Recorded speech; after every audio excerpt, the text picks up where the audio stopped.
बारिश की बूंदें भले ही छोटी छोटी क्यों ना हो, लेकिन उसका लगातार बरसना बड़ी बड़ी नदियों के अंदर बाढ़ ला सकता है। वैसे ही हमारे छोटे छोटे प्रयास जिंदगी में बहुत बड़ा परिवर्तन ला सकते हैं। तो मैं सुमित इसी कोटेशन के साथ आप सभी का स्वागत करता हूँ मेरे यूट्यूब चैनल के ऊपर। तो आज मैं आपके सामने बहुत इंपॉर्टेंट वीडियो लेके आया हूँ। काफ़ी लोग कन्फ्यूजन में रहते हैं कि पॉलिटिकल साइंस पढ़ने के बाद वो जीवन में क्या करें, उनके पास क्या विकल्प आगे के रहते हैं। तो इन सभी चीज़ों के ऊपर मैं आज आपके सामने डिस्कस करूँगा कि राजनीतिक विज्ञान की पढ़ाई करने के बाद, कॉलेज में पढ़ाई करने के बाद हम आगे क्या कर सकते हैं करियर के अंदर। तो ये वीडियो इसके ऊपर स्पेशली डेडिकेटेड है। तो सबसे पहले है कि हम अगर एमए करते हैं मान लीजिए पॉलिटिकल साइंस के अंदर, तो उसके बाद हम क्या कर सकते हैं। तो आप जानते हैं एकेडमिक का एक ऑप्शन रहता है, एकेडमिशियन यानी शैक्षणिक शिक्षा के क्षेत्र में आप जा सकते हैं, जिसके अंदर आप टीचर बन सकते हैं, प्रोफेसर बन सकते हैं। और एक बहुत अच्छा अपॉर्चुनिटी रहता है पीएचडी। पीएचडी आप जानते ही हैं, जो भारत सरकार है हमें जेआरएफ का ऑफर देती है, जिसके अंदर जूनियर रिसर्च फेलो। अगर आप यूजीसी नेट का एग्ज़ाम पास करते हैं तो आप यूजीसी नेट का एग्ज़ाम पास करने के बाद आप, यदि आप जेआरएफ क्वालिफाई कर लेते हैं, तो भारत की हमारी पीएचडी की पढ़ाई के लिए बहुत ज़्यादा इंपॉर्टेंट हो सकता है। और ये 5 साल तक हमें स्कॉलरशिप मिलती है। तो आप सोच सकते हैं कि कितना इंपॉर्टेंट हो सकता है। और टीचर बन सकते हैं इसके अंदर, अगर आपका इंटरेस्ट है, आप सब्जेक्ट के स्पेशलिस्ट हैं, तो आप टीचर बन सकते हैं, प्रोफेसर बन सकते हैं यूजीसी नेट का एग्ज़ाम क्लियर करने के बाद। पीजीटी होते हैं पॉलिटिकल साइंस के, टीजीटी होते हैं राजनीतिक विज्ञान के अंदर, सोशल साइंस के अंदर, क्योंकि वो भी चीज़ें उससे रिलेटेड होती है।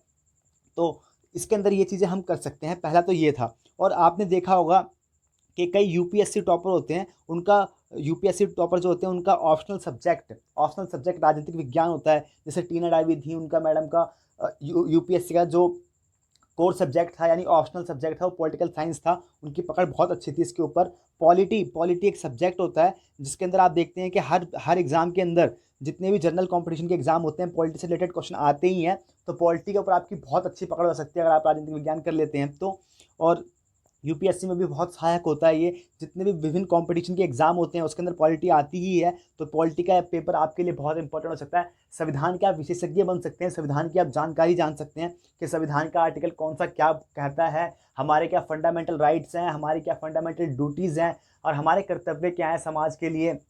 और जो संविधान के हमारे नैतिक दायित्व क्या हैं। और जुडिशरी का क्या कार्य होता है, राष्ट्रपति का क्या कार्य होता है, एक प्रधानमंत्री का कार्य क्या होता है, एक हम सभ्य समाज के अंदर कैसे अपने आप को प्रस्तुत कर सकते हैं, ये पॉलिटी सब्जेक्ट के तहत ही हम जान सकते हैं। तो ये बहुत इंपॉर्टेंट सब्जेक्ट होता है हमारे लिए, और ये राजनीतिक विज्ञान की पढ़ाई करने के बाद हमें पढ़ने को मिलता है। और एक जो तीसरा करियर ऑप्शन हो सकता है जर्नलिज्म। जर्नलिज्म के अंदर आप देखते हैं कि जो जितने पत्रकार होते हैं, वो जितने भी करंट इवेंट होते हैं, करंट इवेंट राजनीति से रिलेटेड बहुत सारे आते हैं। तो आप राजनीति के संदर्भ में आप बन सकते हैं। आप टीवी के ऊपर डिबेट देखते हैं, नेशनल टीवी के ऊपर, तो उसके ऊपर जो डिबेट्स होती हैं वो राजनीतिक मुद्दों के ऊपर होती हैं। पॉलिटिकल पार्टीज कैसे कार्य करती हैं, उनका क्या होता है, जो लेटेस्ट मुद्दे चल रहे होते हैं, जैसे यूनिवर्सल सिविल लो अभी पीछे चल रहा था, फिर वन रैंक वन वोट वाला सिस्टम चल रहा, माफ़ कीजिएगा, वन रैंक वन पेंशन का मुद्दा था उसके पीछे। और उसके अभी जो वन नेशन वन प्ले करवाते हैं, उसके अंदर जर्नलिज्म के अंदर भी आपका करियर ऑप्शन हो सकता है। बहुत सारी पब्लिकेशन हाउसेज होती हैं, उसके अंदर राजनीतिक विज्ञान से रिलेटेड जितने भी सब्जेक्ट होते हैं उसके अंदर आप जुड़ सकते हैं। जैसे अरिहंत हो गया, किरण हो गया, दृष्टि फाउंडेशन, दृष्टि हो गए, या जितने भी बड़े बड़े पब्लिकेशन हाउस है उसके अंदर आप जुड़ सकते हैं। पॉलिटिकल साइंस करने के बाद रिसर्च कर सकते हैं।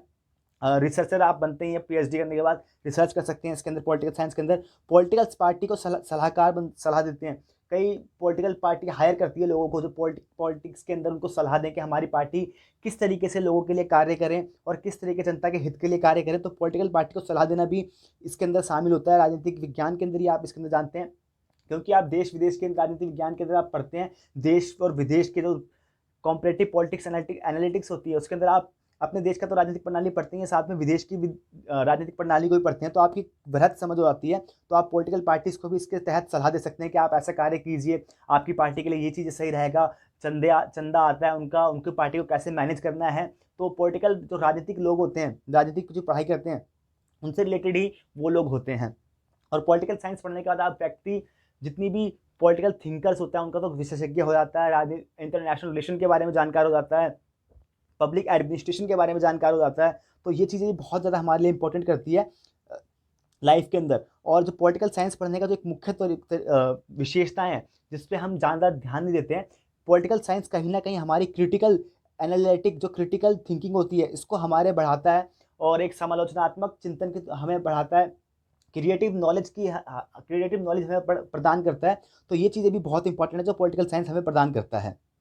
तो अगला देख लेते हैं, रिसर्चर के साथ गवर्नमेंट एग्जाम में बहुत ज़्यादा इंपॉर्टेंट रहता है कि कॉन्स्टिट्यूशन, मैंने आपको बताया कॉन्स्टिट्यूशन की नॉलेज के लिए पॉलिटिकल पार्टीज़ के बारे में जानना और पॉलिटिक्स कैसे कार्य करती है, इन सब चीज़ के बारे में हम राजनीतिक विज्ञान सब्जेक्ट के तहत ही जानते हैं। पॉलिटिकल पार्टी में आप खुद अपनी पर्सनल पॉलिटिकल पार्टी बना सकते हैं। अगर आप पॉलिटिक्स सब्जेक्ट पढ़ रहे हैं राजनीतिक विज्ञान, तो पॉलिटिक पार्टी कैसे कार्य करती है इसका एक स्पेसिफिक सब्जेक्ट ही होता है कंपेरेटिव पॉलिटिक्स के अंदर।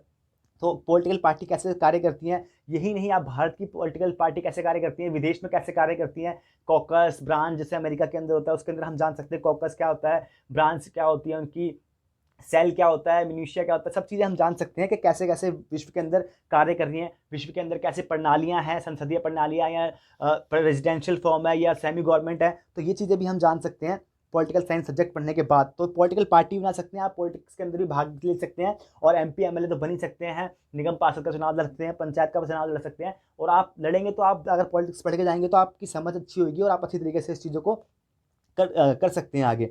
और इसके बाद आप एक पॉलिटिकल एनालिस्ट आपने टीवी डिबेट के अंदर देखा होगा कि वो डिबेट के अंदर एक पॉलिटिकल राजनीतिक विशेषज्ञ को बैठाते हैं। तो पॉलिटिकल एनालिस्ट आप बन सकते हैं पॉलिटिक्स साइंस करने के बाद, क्योंकि आपकी समझ हो जाती है इसके अंदर। कई बंदे जो एमए करके जाते हैं या पीएचडी करके जाते हैं सब्जेक्ट के अंदर, तो उनकी डीप पकड़ होती है सब्जेक्ट के ऊपर और विषय के ऊपर, तो वो पॉलिटिकल एनालिस्ट भी बन सकते हैं।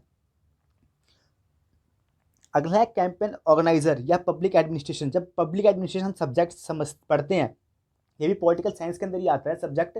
तो ये जब हम सब्जेक्ट पढ़ते हैं तो किसी भी कैंपेन को कैसे ऑर्गेनाइज करना है, उसका संगठन कैसे देखना है, उसको कैसे चलाना है, उसका कार्य को कैसे निरूपण करना है, उसका संचालन कैसे करना है, ये सब चीज़ें हम इसके अंदर पढ़ते ही हैं पब्लिक एडमिनिस्ट्रेशन के अंदर। तो ये कहीं ना कहीं हमें किसी कैंपेन को ऑर्गेनाइज करने में, उसको देखभाल करने में, उसकी सब चीज़ करने में हमारी बहुत ज़्यादा हेल्प करता है। तो पॉलिटिकल साइंस के अंदर ये भी एक करियर ऑप्शन हो सकता है। पब्लिक प्लानिंग हो गया, कैंपेन मैनेजर हो गया, पब्लिक मैनेजर हो गया, तो ये सभी चीज़ें हमको पॉलिटिकल साइंस पढ़ने के बाद हमें बहुत ज़्यादा हेल्प करती है। तो बीए में जो भी कर रहे हैं तो उनको मैं एक बार फिर दोबारा बता देता हूँ। सबसे पहले तो वो टीचिंग लाइन में जा सकते हैं, सबसे पहले। उसके बाद पीएचडी कर सकते हैं।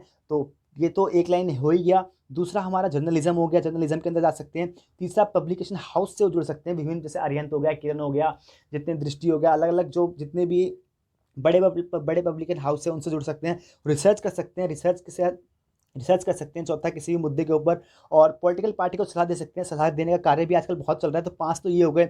और छठा एक एवरग्रीन है हमारे देश के अंदर कि गवर्नमेंट एग्जाम के अंदर पॉलिटी का सब्जेक्ट आता है, उसके ऊपर आपकी समझ हो सकती है और आपको ये कहीं ना कहीं गवर्नमेंट एग्जाम क्रैक करने में बहुत ज़्यादा हेल्प कर सकता है। तो छठा ये हो गया।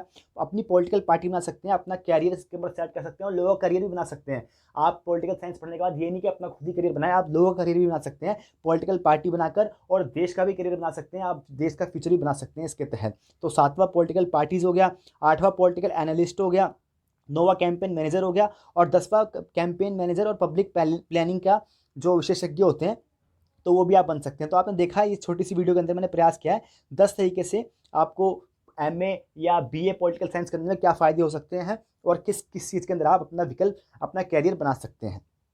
और सबसे अंतिम में एक बहुत अच्छी चीज़ है कि पॉलिटिकल साइंस सब्जेक्ट पढ़ने के बाद जो मैंने पढ़ा और मैंने जाना, आप एक सभ्य नागरिक बन सकते हैं, एक श्रेष्ठ नागरिक बन सकते हैं, मानवतावादी व्यक्ति बन सकते हैं। मानवतावादी व्यक्ति अगर किसी व्यक्ति का दूसरे व्यक्ति का अगर वो दर्द समझ सकता है तो उसे मानवतावादी व्यक्ति कह सकते हैं। तो आप पॉलिटिकल साइंस सब्जेक्ट पढ़ने के बाद आप समाज के अंदर समझ पाएंगे कि कैसे अमीरी और गरीबी है, कैसे असमानता और समानता है, कैसे किसी के साथ भेदभाव किया जाता है और किसके साथ भेदभाव नहीं किया जाता। समाज में एक इलीट वर्ग है और एक गरीब, एक निचला वर्ग है। तो ये सब चीज़ें की जानकारी जब आप पॉलिटिकल साइंस सब्जेक्ट पढ़ेंगे तो आप देखेंगे कि विश्व के अंदर कैसे कैसे लोगों के साथ भेदभाव किया जाता है और कैसे उनको दूर करने के लिए सरकार की क्या नीतियाँ होती हैं, और हम कैसे एक सभ्य नागरिक बन सकते हैं और जो अपने समाज के लिए बहुत कुछ अच्छा कर सकते हैं। तो ये सब चीज़ें हम पॉलिटिकल साइंस सब्जेक्ट के अंदर ही पढ़ते हैं। तो इतना शानदार और इतना बेहतरीन सब्जेक्ट है ये। तो ये सब्जेक्ट था, ये हमारा पॉलिटिकल साइंस, जिसके ऊपर मैंने अपना एक चैनल बनाया, जिसके ऊपर मैंने अपनी एमए करी और जिसने मुझे जीवन जीने का एक नज़रिया सिखाया। तो ये छोटी सी वीडियो थी आपके सामने। तो ये सब चीज़ें थी आप जिसके अंदर अपना करियर बना सकते हैं। उम्मीद करता हूँ आपको अच्छी लगी होगी। और कुछ कमी रह गई तो कमेंट करके ज़रूर बताएं। अगर और कोई करियर विकल्प है वो भी आप मुझे कमेंट करके ज़रूर बताएं। आपने मेरी वीडियो को देखा, इसके लिए तहे दिल से आपको धन्यवाद। अपना नाम रोशन कीजिए, अपने परिवार का नाम रोशन कीजिए, अपने देश का नाम रोशन कीजिए। इसी उम्मीद के साथ thank you so much for watching my video.